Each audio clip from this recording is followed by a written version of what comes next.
I think people feel very uncomfortable about the nature of the relationship. I think people feel very uncomfortable about the nature of the relationship. I think Netanyahu clearly has a political agenda that we don't feel benefits America. He's constantly in the White House convincing Trump that that agenda is part of whatever movement Trump has created, this populist movement. Nobody agrees with that. That you know, there's a very small group of people. And one of Trump's best ideas was that we should stay out of unwinnable foreign conflicts and focus on the economic well-being of the American people. And that's been completely thrown out the window. Which is why I don't understand this whole Iran thing from the political economic aspect of this decision by Trump. And I said it from day one. There seemed to be no clear end game. And here's Trump, never more unpopular in the polls personally. The economy is really struggling from this. Cost of living is going up again when it was coming down the right way. And he's got midterms in November. And you think, none of this makes sense to me. None of it makes sense. I feel as if he thought he had to do it. And for whatever reason, people can make up their own mind. Do you think that was pressure from Netanyahu? I think it was pressure from Netanyahu. Yeah, I did. I would say that that's a pretty rational way to think about it. I don't believe that Trump thought this was in America's best interest. I think he was kind of convinced one way or another to enter the war without a plan. I mean, you know, the article in the New York Times with Jonathan Swan and Maggie Haberman, they're great reporters. You have, you know, the chairman of the Joint Chiefs of Staff. You have CIA. You have people going, this is not going to be easy. And we probably cannot affect regime change. But you and basically saying the Israelis oversell, Mr. President. That's what they're doing. And they're talking to Trump like a real estate developer from New York. They're saying to him, they're overselling. They're using us. All of the words that should have popped in his mind and went, right. We are being, you know, dragged into this. But he still went ahead and did it.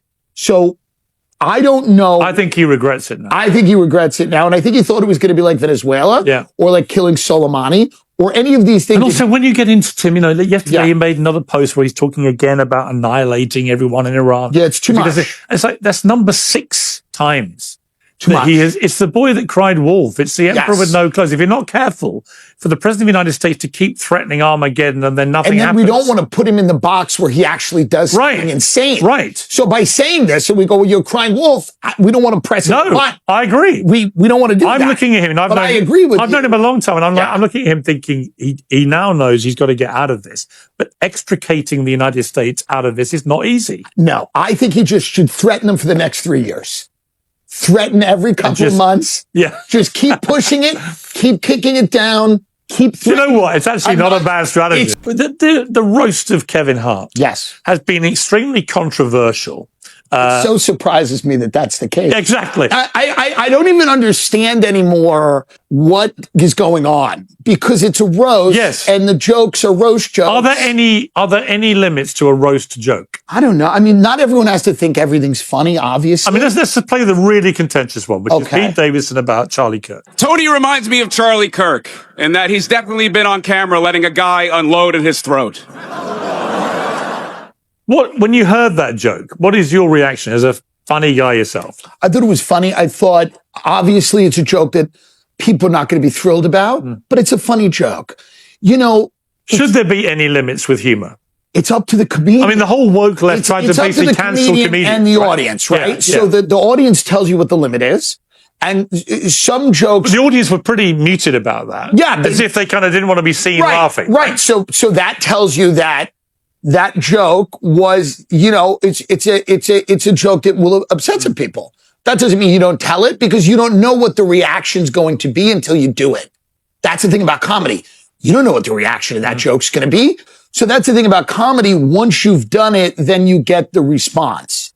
And then maybe you go, oh, that one was a little far, you know? But the idea that people are very angry about this seems confusing to me. I'm confused by it. Well, I found there was also a double standard in that Tony Hinchcliffe, who did this wild, like 7-minute routine, but he told a George Floyd joke. So the black community is so proud of you, Kevin. Right now, George Floyd is looking up at us all laughing so hard he can't breathe. And George Floyd's family came out and were very angry about it, upset about it. But it seemed to me that all the people that were criticizing that joke were much more relaxed about the Charlie Kirk joke, in the same way that when Charlie Kirk was murdered, a lot of people on the woke left celebrated his assassination. In other words, if your position about both of those jokes is, Yes. I think they're unacceptable and cross the line, Sure. fine. But if you think one is and the other one isn't That's because of your crazy. political bias, Totally. You lose me. I long for the 90s because to me, I didn't grow up in a time where even the early 2000s, even the mid 2000s, I didn't grow up in a time where every single thing went through a political lens. I really, Because the late night guys, right? So they're all basically, they're all in on Trump bashing. They never have conservative right-wing guests if they can possibly avoid it. Jimmy Kimmel had, I think, 1 or 2 in 5 years, right? So they're very transparently political. But if you go back in time in American late night, it never used to be the case.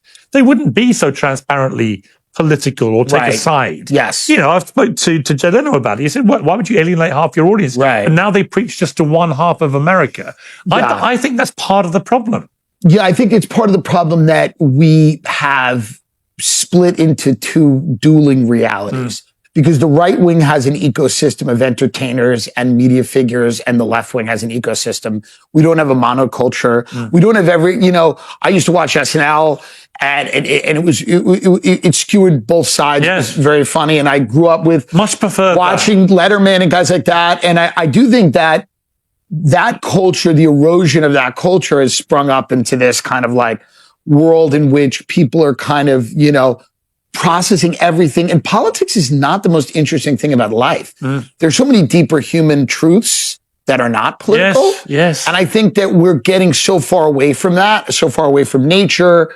And we're really just superimposing this political, architecture on everything, and I think it's bad for everything. I think these clips boil down to the fact that everything now gets filtered through politics first. Comedy, movies, sports, your friendships, podcasts, every single thing becomes whose side are you on? I'm so tired of it. I think Tim Dillon has a unique ability to connect with people even when they disagree with them. People aren't looking for perfection anymore. They just want honesty, or at least the feeling. Literally the feeling that someone's attempting to be honest. Because people can forgive flaws, they can forgive bias, they can forgive somebody changing their mind. What people can't stand is obvious performance, and I think traditional media still massively underestimates how good people have gotten at detecting fake personalities. People know when somebody becomes a completely different person depending on the room they're in. People know when somebody's saying what they're supposed to say instead of what they actually believe. And I think that's why comedians and podcasters have become more influential in mainstream liberal legacy news media, because even flawed humanity feels more trustworthy than polished artificiality. I think a lot of you watching share my sentiment. I am starving for sincerity. Again, not perfection, not ideological purity, not another perfectly packaged media personality, just somebody who feels real. And that's why conversations like this resonate, because just for a few moments it stops feeling like propaganda and starts feeling like actual human beings trying to understand what's happening to the world around them. That feeling has become incredibly rare. But what do you guys think? Do you think people are becoming too cynical and suspicious?